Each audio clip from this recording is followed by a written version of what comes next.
नमस्कार, आप देख रहे हैं हमारी खास पेशकश और मैं हूं आपके साथ महेंद्र विश्वकर्मा। अपने 1 साल बेमिसाल कार्यकाल को पूरा करने के साथ अब मध्य प्रदेश के मुख्यमंत्री डॉक्टर मोहन यादव की दूरदर्शी सोच परिणाम सहित मध्य प्रदेश के धरातल पर उतरने वाली है और इसकी बानगी होगी मध्य प्रदेश की राजधानी भोपाल में आयोजित होने वाली 2 दिनी ग्लोबल इन्वेस्टर समिट, जिसमें देश विदेश से करीब 20,000 उद्योगपति आकर मध्य प्रदेश में निवेश को बल देंगे। इस GIS के साक्षी बनेंगे देश के प्रधानमंत्री नरेंद्र मोदी।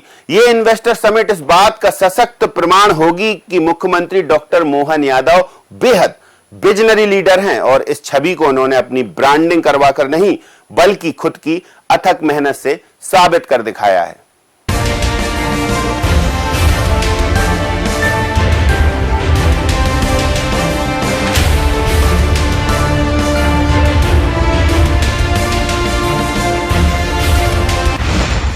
विकसित भारत, विकसित मध्य प्रदेश, अनंत संभावनाएं, अनंत निवेश। निवेश से खुलेंगे समृद्धि के द्वार, सीएम का सपना होगा साकार। पर्यटन से एग्रीकल्चर और स्किल डेवलपमेंट तक अजब गजब और सजग मध्य प्रदेश अब नए सोपान गढ़ने वाला है। मध्य प्रदेश में ऐतिहासिक आयोजन जो होने जा रहा है, जी हाँ, हम बात कर रहे हैं ग्लोबल इन्वेस्टर्स समिट की, जो 24 और 25 फरवरी को पहली बार मध्य प्रदेश की राजधानी में होने जा रही है। 17 साल पहले जब मध्य प्रदेश में GIS की शुरुआत हुई थी, तब से 7 इन्वेस्टर समिट हो चुकी हैं। सभी इंदौर में होती रही हैं। पहली बार यह आयोजन राजधानी भोपाल में हो रहा है। समिट का उद्घाटन प्रधानमंत्री नरेंद्र मोदी करेंगे, तो इस आयोजन के साक्षी बनेंगे देश विदेश से आने वाले 20,000 से ज्यादा छोटे बड़े मझौले उद्योगपति।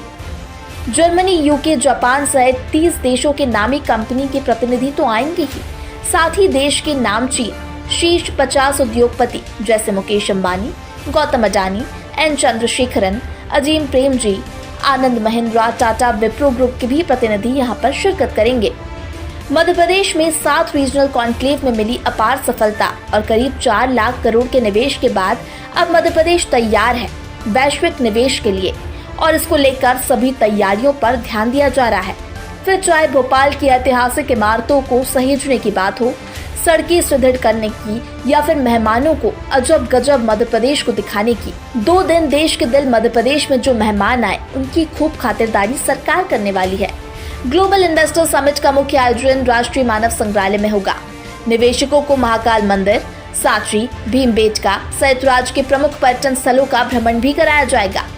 इसके अलावा निवेशकों को मध्य प्रदेश के पारंपरिक व्यंजनों और विश्व स्तरीय विदेशी खान पान का स्वाद चखने का अवसर भी मिलेगा। विकसित भारत की मंशा वाला मोदी 3.0 का बजट आ चुका है। सीएम जापान यात्रा से लौट आए हैं और अब उनका ध्यान प्रधानमंत्री मोदी के ज्ञान को आगे बढ़ाते हुए मध्य प्रदेश को आर्थिक तौर पर समृद्ध राज्य भी बनाना है।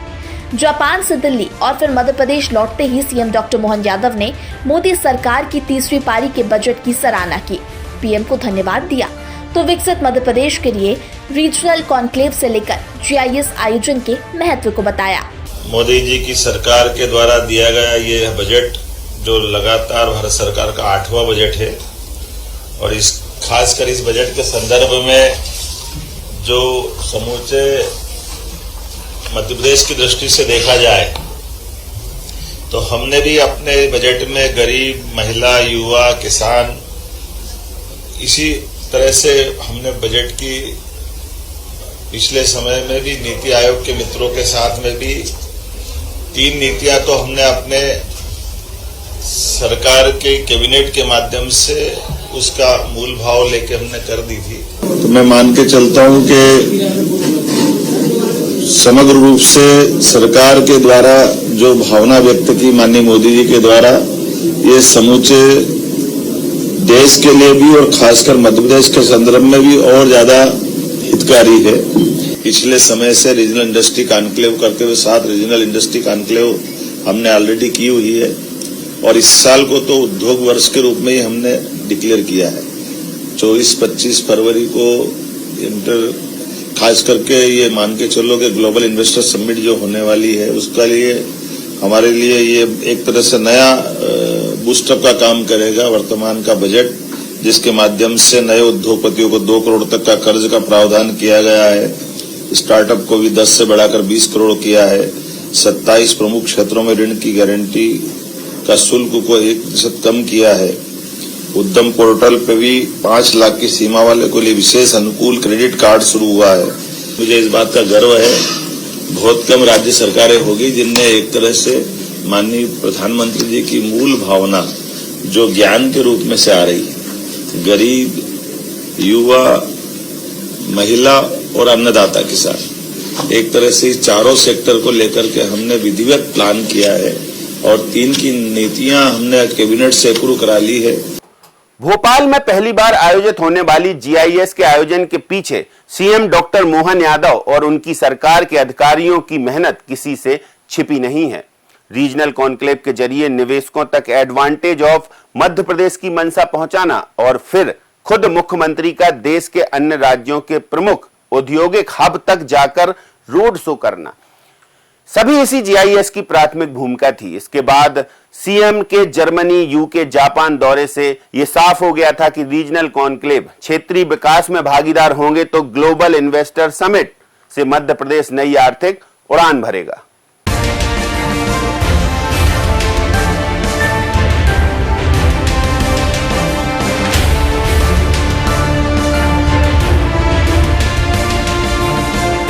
मोदी सरकार का मिशन 2047 विकसित भारत बनाना है। ये सब मोदी की तीसरी पारी के पहले बजट 3.0 में साफ परिलक्षित हो रहा।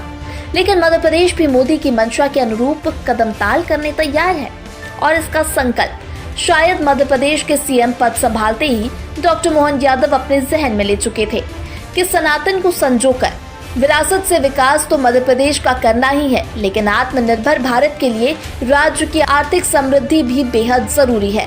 इसके लिए सकारात्मक प्रयास होने चाहिए। हुआ भी कुछ ऐसा ही जब हिंदुत्व और समरसता की लाइन को आगे बढ़ाते हुए धड़ाधड़ फैसले ले रहे doctor Mohan Yadav regional industry conclave का कॉन्सेप्ट लाए। पहले ये नवाचार कुछ अटपटा लगा क्योंकि अभी तक बीते सालों में सिर्फ जीआईएस ही प्रदेश में होती रही है, लेकिन धीरे धीरे जब उज्जैन से शुरू हुई रीजनल इंडस्ट्रियल कॉन्क्लेव अपने साथ पायदान चढ़ी और मध्य प्रदेश में करीब 4 लाख करोड़ निवेश आया तो सबको यकीन होने लगा कि मध्य प्रदेश की सरकार और सीएम की सोच प्रदेश को बेरोजगारी से मुक्त करना और प्रदेश की आर्थिक मजबूती है। ऐसा ही नहीं कि रीजनल कॉन्क्लेव महज फैसला लेने से सफल हो गई। इसके लिए मुख्यमंत्री डॉक्टर मोहन यादव ने देश के अन्य राज्यों का दौरा कर वहां के बड़े उद्योगपतियों से मुलाकात की, रोड शो किए, उद्योगपतियों को मध्य प्रदेश सरकार की पॉलिसी समझाई, तब जाकर कहीं प्रदेश में संभागीय स्तर पर निवेश मिला। बाहरी निवेशकों के साथ मध्य प्रदेश के उन युवा उद्यमियों को भी सरकार ने सपोर्ट करने पॉलिसी बनाई जो खुद का बिजनेस करना चाहते हैं। Kolkata, Bangalore, Pune, sir Germany, Japan, UK दौरा इसी मेहनत के हिस्से हैं। विदेश जाकर मध्य प्रदेश में निवेश को लेकर वहां से उद्योगपतियों को न्योता देकर आए सीएम डॉक्टर मोहन यादव को पूरा भरोसा है कि उनके कार्यकाल की ये पहली समिट मध्य प्रदेश में इतिहास रचेगी और बम्पर निवेश भी आएगा। प्रदेश को आर्थिक पायदान पर ऊंचाई देने में मध्य प्रदेश के सीएस अनुराग जैन और उनकी कोर टीम के अधिकारी भी दिन रात मेहनत कर रहे हैं। सीएम के निवेश को लेकर हुई यात्राओं को सफल बनाने में अहम भूमिका उन्होंने निभाई है। सीएम ने भी मीडिया के सामने प्रदेश को कैसे उन्नत बनाएंगे ये जानकारी दी, तो मध्य प्रदेश में 7 रीजनल कॉन्क्लेव से मिले रिस्पांस को भी सीएम डॉक्टर मोहन यादव का मध्य प्रदेश में औद्योगिक निवेश की जरूरत और जीआईएस में प्रधानमंत्री मोदी की होने वाली खास मौजूदगी का जिक्र करना साफ संदेश है कि प्रधानमंत्री का देश को विश्व की तीसरी आर्थिक शक्ति बनाने के संकल्प को पूरा करने, मध्य प्रदेश को समृद्ध बनाना कितना जरूरी है। जापान स्वाभाविक रूप से हमारे देश के परिप्रेक्ष्य में एक बड़ी अर्थव्यवस्था है जो तीसरे नंबर की अर्थव्यवस्था वर्तमान में है। चौथे नंबर पे जर्मनी और इंग्लैंड हम पहले होकर के आए थे, इंग्लैंड को हमने बीट किया है। 5वें नंबर पे भारत आया है। जर्मनी के बाद जापान, ऐसी बहुत बड़ी अर्थव्यवस्थाएं हैं। ऐसे में आज वैश्विक परिदृश्य में जहां जैसे टोक्यो, ओसाका, जहां हमने रोड शो किए, संपर्क किया, हर स्थान पर बड़े पैमाने पर जापान के साथ निवेश की सभी क्षेत्रों में बड़ी संभावना है। बड़े स्थान पर कई सारी कंपनियां जैसे ब्रिजस्टोन जो ऑलरेडी हमारे साथ विश्व स्तरीय टायर उत्पादन में उनका अपना स्थान है। वो पीथमपुर में हमारे साथ काम कर रही है, लेकिन एक और बड़ा इन्वेस्टमेंट का उन्होंने आश्वासन दिया है। पैनासोनिक जैसे दिग्गज कंपनियां हैं, एनएसके, सानोहो, कामुत्सुई इत्यादि जापानी कंपनियां जो ऑटोमोटिव और मशीनरी क्षेत्र में अपना योगदान दे रही है। मुझे इस बात की प्रसन्नता है कि वहां न केवल प्राइवेट कंपनियां बल्कि गवर्नर के लेवल पे भी टोक्यो की गवर्नर श्रीमती यूरिको कोइके के साथ हमारी ऐतिहासिक बैठक हुई, जिसके माध्यम से टोक्यो मेट्रोपॉलिटन गवर्नमेंट की विशेषज्ञता का लाभ भी मध्य प्रदेश सरकार को मिलेगा। इस दिशा में हमने उनके साथ भी मीटिंग की है और वो अत्यंत प्रसन्नता के साथ मध्य प्रदेश से जुड़ करके बात कर रही है। उन्होंने हमको निमंत्रण भी दिया है कि एक उनके यहाँ इन्वेस्टर समिट टाइप का कार्यक्रम हो रहा है, तो आप अपने दल को भेजिए। और एक खास बात ये भी है कि टोक्यो की विश्व की सबसे विकसित महानगरीय अर्थव्यवस्था में से एक है, जिसके अकेले उसकी सकल घरेलू उत्पाद $1 ट्रिलियन का टोक्यो का है। अर्थात उनकी आर्थिक ताकत बताने का प्रयास कर रहा हूं, आपको शायद ध्यान में आएगा। उनके साथ हमने इंदौर, भोपाल में मेट्रो रेल प्रौद्योगिकी, स्मार्ट सिटी समाधान, जल प्रबंधन, कचरा प्रबंधन से लेकर के कई सारे क्षेत्र में और खास करके मेट्रोपॉलिटन गवर्नमेंट की विशेषज्ञता का लाभ भी हमको मिले, इस दिशा में हमने काम किया है। टोक्यो के विकास मॉडल पर भी विस्तार से बात हमने कही है। जापान में बुनियादी ढांचा के विकास को सर्वोच्च निकाय है, जिसके मंत्री यासुशी फुरुकावा के साथ में भी हमने कई निर्णय लिए हैं, जिसमें हाई स्पीड रेल कॉरिडोर भी संभावनाओं पर अध्ययन करने के लिए हमने आपस में बात की है। स्मार्ट ट्रांसपोर्टेशन के सिस्टम के लिए भी लॉजिस्टिक में भी जापानी मॉडल को अपनाने पर हमारी आपस में बात हुई है। ग्रीन इंफ्रास्ट्रक्चर में विशेष सहयोग के आधार पर प्रदेश के सतत विकास को भी बढ़ावा दिया जा सकेगा। मुख्यमंत्री की जिम्मेदारी संभालते ही मोदी के भरोसेमंद डॉक्टर मोहन यादव हिंदुत्व, विरासत, समरसता, समन्वय के साथ सरकार को चलाने तो अफसरशाही पर कसावट कर प्रदेश को आर्थिक मजबूती की जमावट की ओर ले जाने का संकल्प ले चुके थे। और यही कारण रहा कि मुस्कुराहट के साथ प्रशासनिक व्यवस्था पर कमांड करते हुए सीएम ने संयम के साथ बड़े और निर्णायक फैसले लिए। ये उनकी दूरगामी सोच का ही नतीजा है।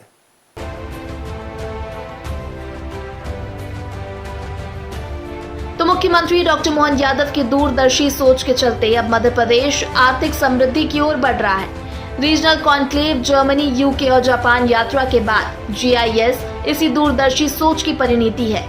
यहाँ आपके मन भी सवाल होंगे कि 24 और 25 फरवरी को होने वाली ग्लोबल इन्वेस्टर समिट की आखिर इतनी चर्चा क्यों? इससे पहले भी मध्य प्रदेश में GIS का आयोजन हुआ, तो चलिए आपको बताते हैं कि भोपाल में होने वाली GIS क्यों खास है और इसके पीछे सरकार और सीएम डॉक्टर मोहन यादव ने कितनी बारीकी से प्लानिंग की और आगे बढ़ी है। 13 दिसंबर 2023 को मुख्यमंत्री पद की शपथ लेते हैं सीएम डॉक्टर मोहन यादव। उन्होंने बड़े और कड़े फैसले लेना शुरू कर दिया था।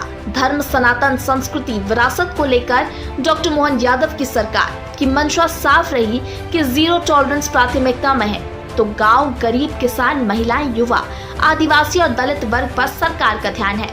सरकार की कसावट की बात हो या प्रशासनिक जमावट की, सभी मापदंडों पर डॉक्टर मोहन यादव खरे उतरे। तो प्रदेश को आत्मनिर्भर बनाने की दिशा में दूरदर्शी भी।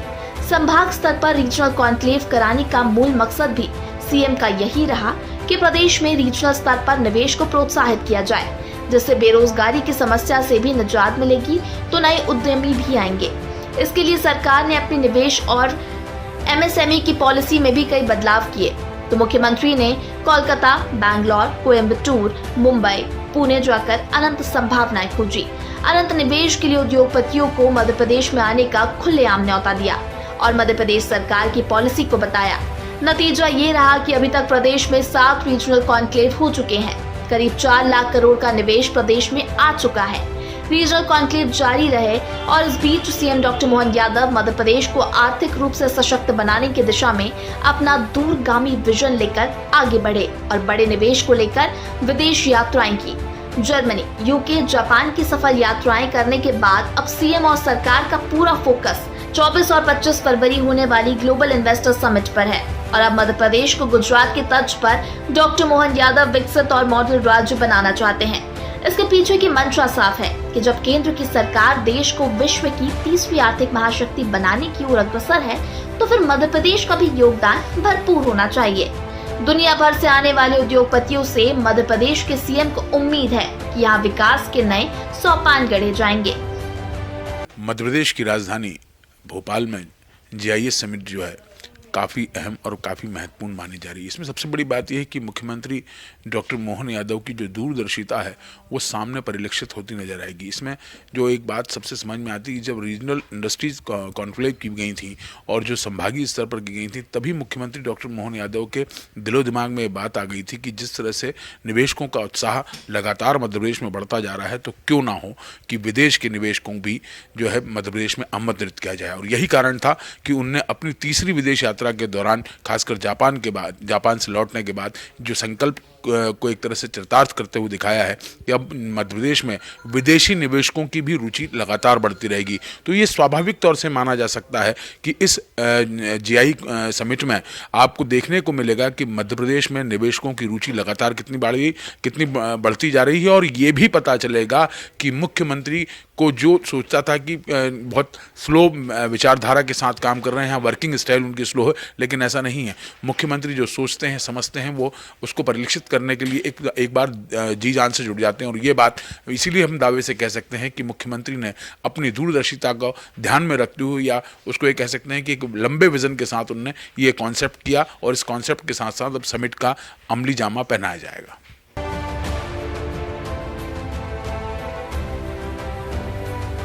देश विदेश से आने वाले निवेशकों के लिए तो देश के दिल मध्य प्रदेश में स्वागत की तैयारियां जोरों पर हैं। इसके साथ ही मध्य प्रदेश सरकार भोपाल में होने वाली ग्लोबल इन्वेस्टर समिट में नए उद्यमियों को भी जोड़ने की तैयारी कर रही है। इसके लिए कई प्रोग्राम डिजाइन कर लिए गए हैं, यानी हर स्तर पर समिट के माध्यम से निवेश की संभावनाओं को धरातल पर उतारने की कोशिश होगी।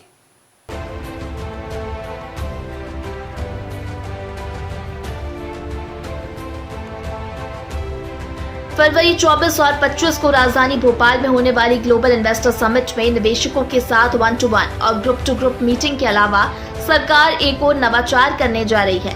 यहाँ युवा उद्यमियों को नई तकनीक के माध्यम से भी आकर्षित किया जाएगा। इंडस्ट्री में आई नई जनरेशन यानी नेक्स्ट जनरेशन को ध्यान में रखते हुए विभाग के तहत आने वाले जमीनों, नई policy, industrial landscape, data walls की जानकारी यहाँ दी जाएगी।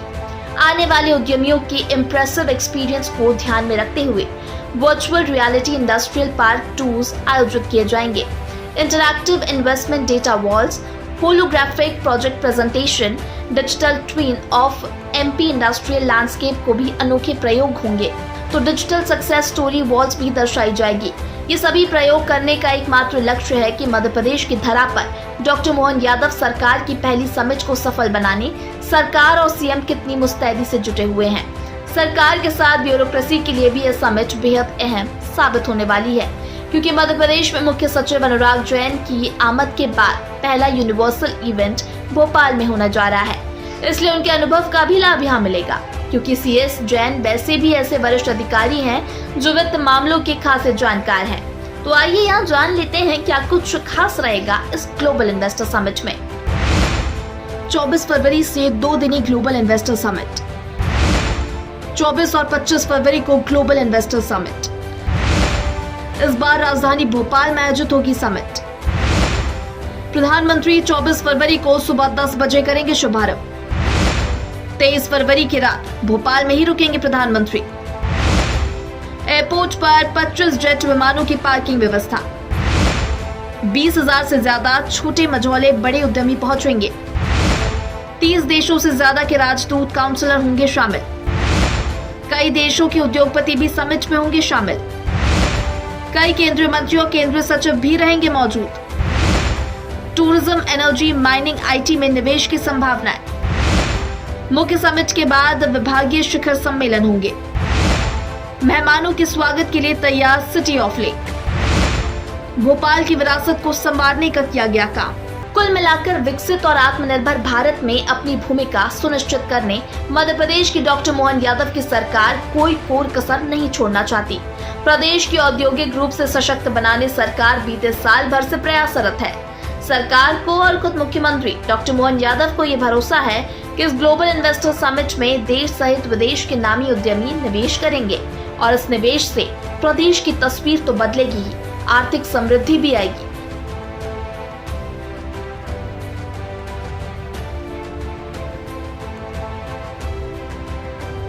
कुल मिलाकर विकसित और आत्मनिर्भर भारत में अपनी भूमिका सुनिश्चित करने मध्य प्रदेश की डॉक्टर मोहन यादव की सरकार कोई कोर कसर नहीं छोड़ना चाहती।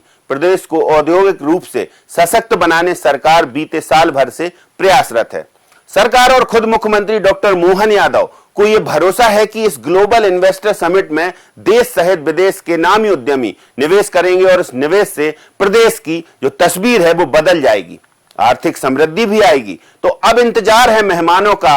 हमारी इस खास पेशकश में इतना ही। मुझे दीजिए इजाजत। नमस्कार।